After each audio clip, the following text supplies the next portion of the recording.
Buddhism और Jainism पुनर्जन्म में को लेकर के दोनों का क्या मान्यता है? दोनों मानते हैं पुनर्जन्म होगा।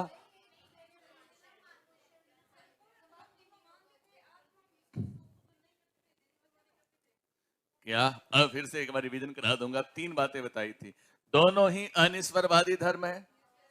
एक का मानना है कि भैया एक आत्मा के में विश्वास करते हैं, दूसरा आत्मा में विश्वास।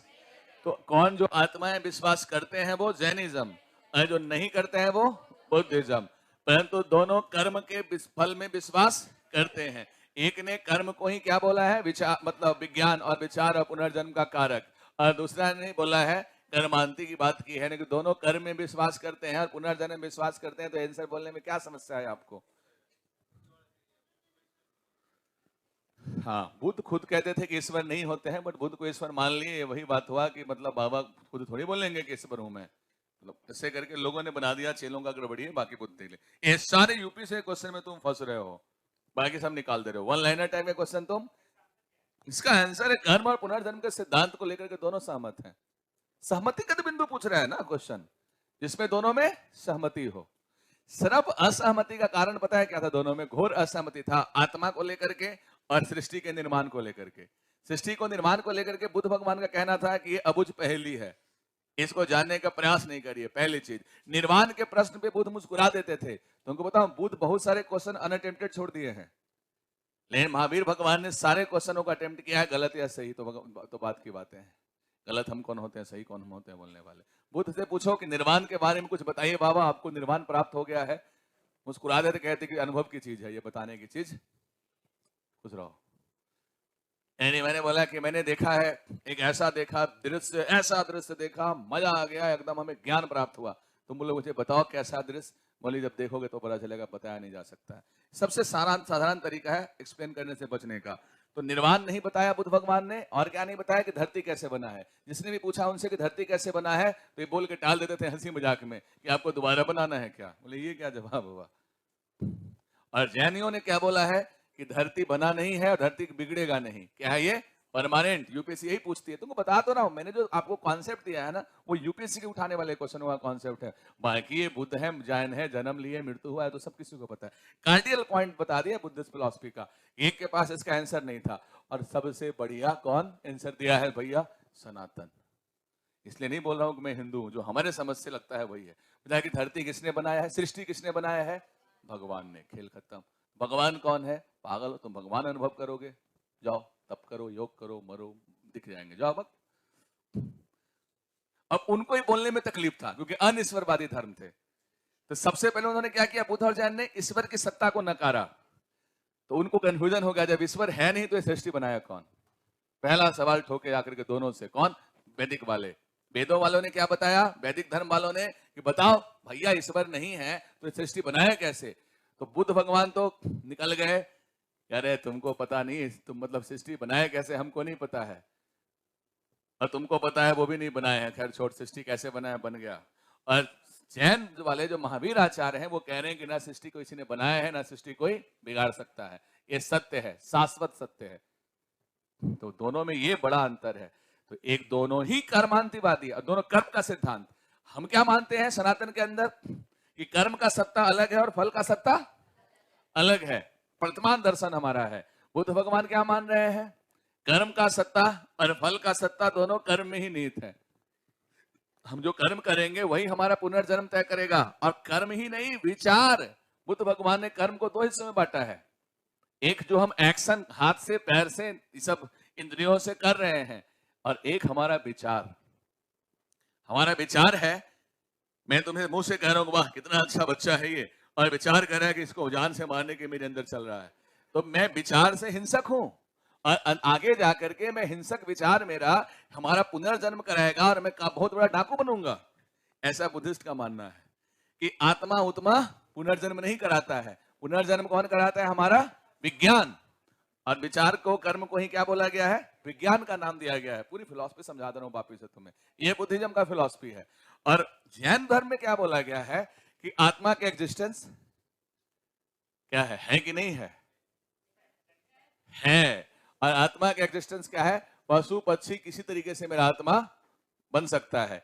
इसीलिए आत्मा में लेकर के पशुओं के प्रति वृक्ष के में भी आत्मा की कल्पना कर दी गई है जैनिज्म में, तभी वो पेड़ पौधे किसी को भी मार नहीं रहे, चींटी से भी ऐसे ऐसे बच के चल रहे हैं, मुंह पे कपड़ा लपेट के चल रहे हैं। वो आत्मा का उनका परिकल्पना सबसे सघन है, जो किसके नजदीक है? वेदांत के नजदीक है, नैनम सिद्धांति पावका के नजदीक है। अब बताओ, फिर दिनों में एक धर्म और शामिल कर देता हूं, सनातन।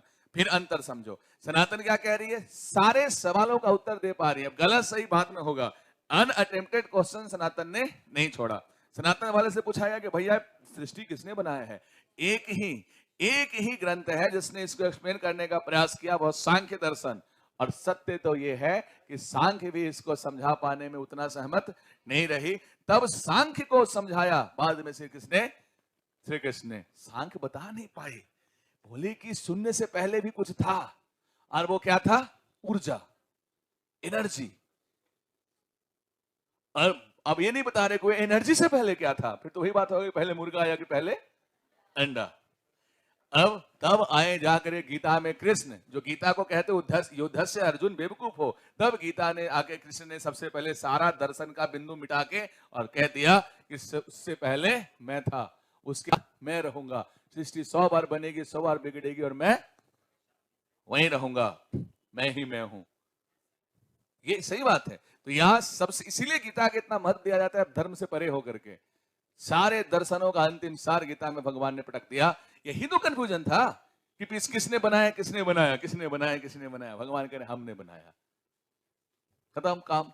अब फिर दूसरा कर्म, तो सृष्टि का समस्या समाप्त। अब आया कर्म। कर्म को लेकर बुद्धिस्ट क्या कह रहे हैं? विचारों का प्रवाह है। जैनिज क्या कह रहे हैं कि भाई आत्मा का प्रवाह है, कर्म खत्म होना चाहिए। अब सनातन में श्री कृष्ण भगवान पूरे गीता में यही तो समझाए हैं। बुद्धिज्म जैनिज्म अलग से बना थोड़ी है, बोले कि बिल्कुल कर्म को आज से समाप्त कर दो। कर्मांति के बाद श्री कृष्ण कह रहे हैं सब तुम सब आज से कर्म करना बंद कर दो। मतलब क्या हो जाएगा? निष्क्रिय हो जाओगे, घोर अक्रियवादी, पूरन कश्यप जैसा। नहीं, घोर अक्रियवादी का प्रतिपादक कौन है? पूरन कश्यप। बोलो अक्रियवादी का मतलब क्या होता है? पलाथी मार के बैठ जाओ, कुछ मत करो, जिसको दया आएगा खाना फेंक के जाएगा, खा लेना, नहीं तो मतलब लगे कि एकदम बर्दाश्त से बाहर है तो जाकर के होके आ जाना। कहां से? ऐसे इतना अक्रियवादी, सोए जग ही नहीं, 12 दिन हो गए। घोर अक्रियवादी, ये क्या? ये कर्मांती है क्या? बोले कि हाँ यही तो है, कर्म करेंगे ही नहीं। तो गीता तो कहता है कुछ भी कर्म करेंगे तो क्या होगा? पुनर्जन्म होगा। कुछ भी कर्म करेंगे तो पुनर्जन्म, इसलिए हमारा कर्म का अंत हो जाना चाहिए। दोस्त सबसे गंभीर दर्शन दे रहा हूं, अभी फेंक रहा हूं, कैच कर लेना। तो क्या करें? कर्म करें और समर्पित किसे कर दें? ईश्वर को। दिन भर मेहनत करो, खूब भाग दौड़, खूब कर्म करो, और उसके बाद क्या करो? ईश्वर को समर्पित करके शाम में जाकर के और बढ़िया नींद लो, सो जाओ कि भगवान आज हमारे हाथों से आपके द्वारा इतना सारा काम हुआ है, कोई बुरा काम हमारे ज्ञात या अज्ञात स्तर पर नहीं हुआ है, हो सके इसमें कोई बुरा कर्म हो उसको बख्श देना, हमारे अच्छे कर्मों का फल देना, जय हो। इसको कहते हैं कर्मांति। जब तुम सारा कर्म भगवान को समर्पित कर दिए तो तुम्हारे कर्म का घड़ा खाली, और ऐसे करके एक जन्म अगर बिता दिए तो कर्म का घड़ा खाली, तो हो सकता है 2-3 जन्म और हो प्रारब्ध के वजह से जो पीछे घड़ा भरा हुआ होगा। एक दिन समझाया था ना फिलॉसफी, और धीरे धीरे करके तुमको क्या? जीवन और मरण के चक्र से मुक्ति। और हमारा सनातन इस प्रकार से ऋणेसा करवा रहा है। तो सबसे अच्छे से अगर किसी ने समझाया है कर्मांधि दर्शन को तो भगवान श्री कृष्ण है। सर श्री कृष्ण ने समझाया गीता में, यही बोला है। तो तुमको जो सिखाया जाता है ना, कर्म किए जा फल की इच्छा मत कर, ये कोई मतलब नहीं, आधा अधूरा कचरा टाइप का गीता का ज्ञान दिया जाता है। असली गीता का ज्ञान मैंने तुमको दे दिया। अर्जुन को कह रहे हैं कि भाई तू कुछ भी कर्म कर ही नहीं रहा है, जब तक तुम्हारे अंदर डूअर वाली फीलिंग होगी, इंग्लिश में बता रहा हूं, unless and until you just surrender of the feeling of doer, you will achieve nothing.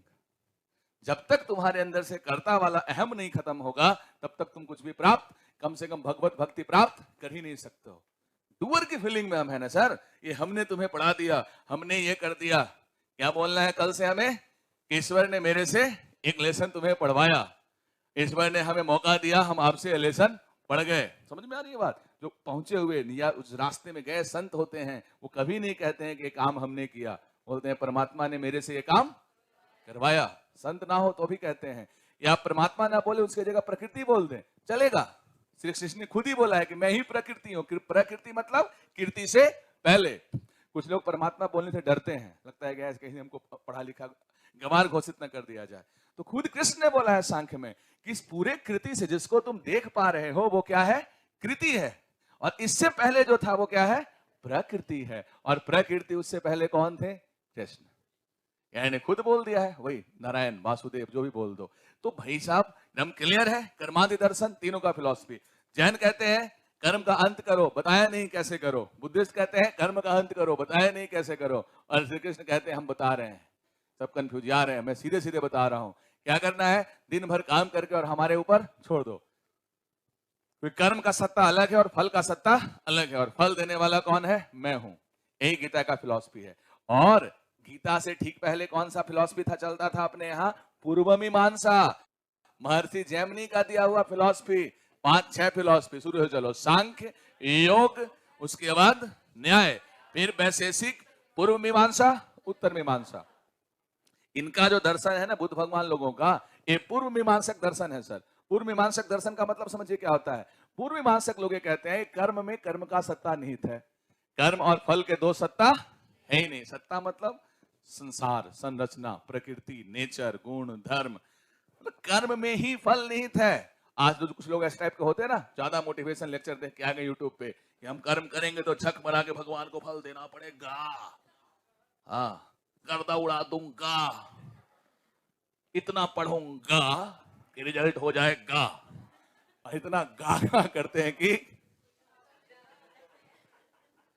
समझ में आ गई आपको?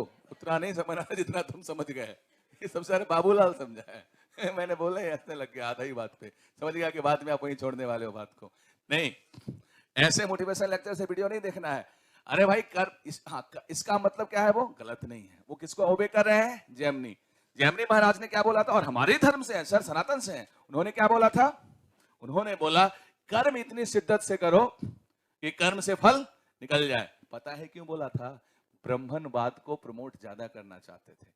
कर्म करो मतलब कौन सा कर्म करो? कोई भी कर्म। मान लो तुम यज्ञ, पूजा, आराधना, भक्ति कर रहे हो और तुम्हारा उसको ठीक फल नहीं मिल रहा है, बाबा के पास जाओगे तो बाबा क्या बोलेंगे? तुम मंत्र ठीक से नहीं पढ़ पा रहे हो, या तुम नहा धो के नहीं पढ़े, नहा के पढ़े तो धो के नहीं पढ़े, नहा धो के पढ़े तो फिर पूरब दिशा में नहीं पढ़े, पूरब दिशा में बैठ के पढ़े तो फिर थोड़ा सा पूरब नहीं दक्षिण की तरफ कंपास से देख के नहीं पढ़े। आज भी चल रहा है। अधिकांश ब्रह्मणवाद जो फैला है वो कर्मकांडीय दर्शन से ही फैला है। और कर्मकांडीय दर्शन कौन है? पूर्व मीमांसा। अब आते हैं श्री कृष्ण, कहते हैं कि भाई कर्म में कर्म का फल निहित नहीं है, तो सत्ता है। और तुम्हारे सत्ता में क्या है? कर्म। और हमारे सत्ता में क्या है? फल। तो तुम क्या करो? अपने सत्ता पे अधिकार। और कर्मवानाधिकारस्ते मा फलेषु कदाचन। मतलब क्या हुआ? तुम्हारा अधिकार सिर्फ कर्म पर ही है, फल पे तुम्हारा नहीं। फल की इच्छा की तो बात ही नहीं बोला। बोला फल पे तुम्हारा अधिकार है ही नहीं। तुम्हारा अधिकार किस पे है? कर्म पे। तो भाई जो मेरा अधिकार है, मेरा अधिकार है कि हम पूरा बुद्धिज्म, जैनिज्म तुमको पढ़ा दें, तो हम यही करेंगे। या हम ये इच्छा करें कि हे भगवान, बुद्ध जैन से वही सवाल है जो हमने पढ़ाया है, और पढ़ाया हमने कुछ भी नहीं है। समझ में आ रही बात? इसलिए तुम पूरा, और ये भी अगर बोलूंगा कि देख रहे हो मैं, तुम मेरे से खुद से सीख लो। कभी मैंने बोला है कि मैं बहुत अच्छा पढ़ाता हूं इसलिए मेरे पढ़ाई में सवाल आता है? कभी यही बोला है कि सवाल आ गया, अल्लाह मेहरबान, गधा पहलवान। यही है कर्मांधी दर्शन सर। सारा काम करके किसको सुपुर्द कर देना है? केशव को। मैं तो खुद कहता हूं कि हमारे पढ़ाए गए क्वेश्चन, कल खुद बच्चे कह रहे थे सर स्टैटिक पढ़ाया, जूनियर अकाउंट में 2 सवाल आ गए, मैथ में ये आ गया, वो आ गया, वाह वाह वाह। मैंने बोला कुछ नहीं, अल्लाह मेहरबान, गधा पहलवान, सीधी सी बात है ना। हम लोग क्या है? पांडु, आंडू पांडु टाइप के लोग हम लोग। मैं हो गया, धर्मेंद्र हो गया, या नीले, सब कौन है सर? तो हमारे तरफ कौन रहेंगे? केशव, श्री कृष्ण। अरे घबराना नहीं है दोस्त, दूसरा है कि ऐसा क्यों बोल रहे हो, अपनी बेइज्जती कर रहे हो। हमारे तरफ कौन रहेंगे? श्री कृष्ण। और बड़े बड़े किला हस्तिनापुर कौन रहेंगे? शकुनी। दुर्योधन के किले में कौन रहते थे? शकुनी। और कृष्ण के कुटिया में, सॉरी, पांडवों के कुटिया में कौन रहते थे? श्री कृष्ण। क्योंकि पांडवों को पता था कि सब कुछ करके किसी नौछावर कर दो, हे केशव। खुद कहते थे हे केशव आगे का रास्ता दिखाएं। अपन भी बोलेंगे हे केशव आगे का रास्ता दिखाएं, हमने ट्रिगोनोमेट्री पूरा कर लिया है। हे केशव हमने पूरा अरिथमेटिक कर लिया है, आगे का रास्ता दिखाएं। फिर वही केशव हमें बुद्धि देंगे कि इन्हें बोलो कि बुद्ध जैन भी पढ़े और महाजनपद काल भी पढ़े, है ना। ये सब चाहते हैं कि आप मौर्य काल भी पढ़ें, है ना। ऐसी ही चलेगा सर। खाली गीता पढ़ा दो, हमें गीता पढ़ा दो, यही है गीता के अंदर। मंदिर में जाओ, हाथ जोड़ो तो बोलो कि भगवान मुझसे खराब आदमी है ही नहीं, मैं एकदम नल्ला निकम्मा हूँ, गीले गुंगा हूँ, और हमारा जीवन तुम्हारे हाथ में अब सौंप दिया है। जीवन का हर भार तुम्हारे हाथों में, जीत तुम्हारी हाथों में और हार तुम्हारी हाथों में। मंदिर से जब निकलो चप्पल पहनते समय सोच लो कि भगवान हमारे तरफ है। कौन है जो हमको हरा सकता है। आज जाऊंगा कम से कम 300 सवाल पढ़ूंगा जीके का, 100 क्वेश्चन करूंगा, मैथ का रीजनिंग का 2 सेट निकालूंगा, आण दो। ये उत्साह। और का मंदिर गए थोड़ा सा इतना सा मिश्री का ढेला लिए, इतना सा जल भगवान पता नहीं पंडित जी डालते इधर से निकल जाता है, उसके नीचे लगा रहे थे, डाला इधर से निकल गया, और पता नहीं ऐसे करके और माथा में पूछ और लेते हैं, पता नहीं ऐसे। और उसके बाद कहते हैं कि इसमें मिश्री डाल दीजिए, उसका मिश्री खाए, कोई फीलिंग नहीं है। क्यों मंदिर गए, भगवान से क्या बोले, भगवान हमसे क्या बोले। और कहते भगवान तो कुछ बोलते ही नहीं है। भगवान कहते हैं कि मैं तुम्हारे साथ हूं, do your best, I will do the rest. यानी कि तुम अपना बेस्ट करो, जो बचा हुआ काम होगा मैं कर दूंगा। कुछ लोग को लगता है कि भगवान ये कह दे हमसे एक बार कि बेटा तू रहन दे, मैं कर दूंगा, ये कभी नहीं कहेंगे। क्या भगवान से कुछ मांगने नहीं जाते। भगवान से कुछ मांगता है वो बेवकूफ है।